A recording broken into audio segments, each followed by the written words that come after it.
Hello friend, तो स्वागत है आपका इस सीरीज़ के पार्ट 2 में। तो अब तक आपने देखा था कि थॉमस और ग्रीडी में लड़ाई हो रही होती है। उसके बाद उसको अपना नाम और सब कुछ याद आ जाता है। तभी वहाँ पे एक आवाज़ आती है जिसे देखकर सभी घबरा जाते हैं। तो चलिए अब आगे से शुरू करते हैं।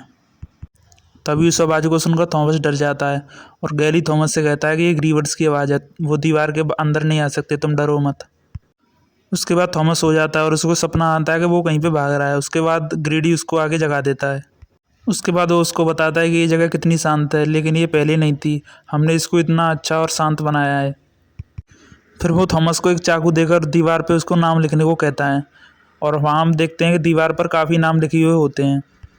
उसके बाद थॉमस भी वहाँ पे अपना नाम लिख देता है और उसको पौधों की देखभाल का काम दिया जाता है।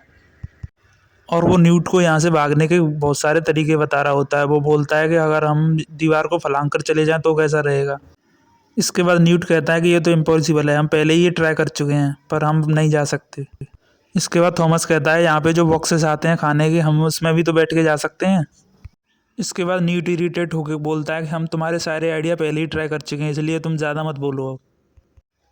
और उसे बोलता है कि भाई हम यहाँ से 3 साल से फंसे हुए हैं, जो तुम अभी बता रहे हो हम पहले ही वो सब ट्राई कर चुके हैं।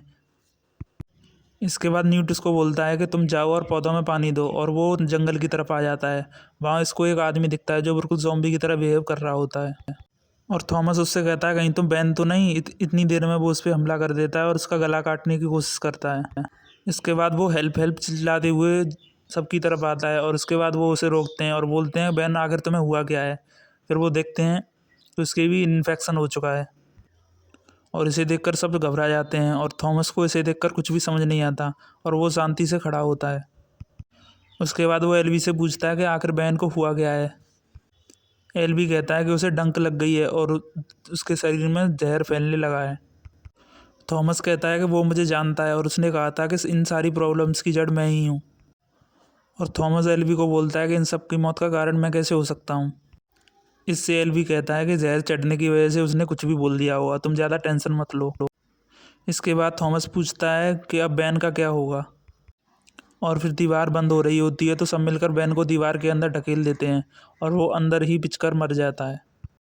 फिर दिखाते हैं कि सोते हुए थॉमस को एक सपना आता है जिसमें वो एक लैब में होता है और उसे एक लड़की भी दिखती है और वो लड़की उसे थॉमस कहकर पुकार रही होती है। और बीच में वाइट कोट पहनी एक लड़की बोलती है कि विकेट अच्छा है। इसके बाद थॉमस झट से आंखें खोलता है और देखता है कि बाकी लोग आराम से सो रहे होते हैं। और तभी उस दिन के रनर्स मीनो और एल भी उस गेट के अंदर जाते हैं। तो दोस्तों ये था पार्ट 2। पार्ट 3 देखने के लिए हमारे चैनल को सब्सक्राइब करें और वीडियो अच्छी लगी हो तो लाइक करें। मिलते हैं अगली वीडियो में।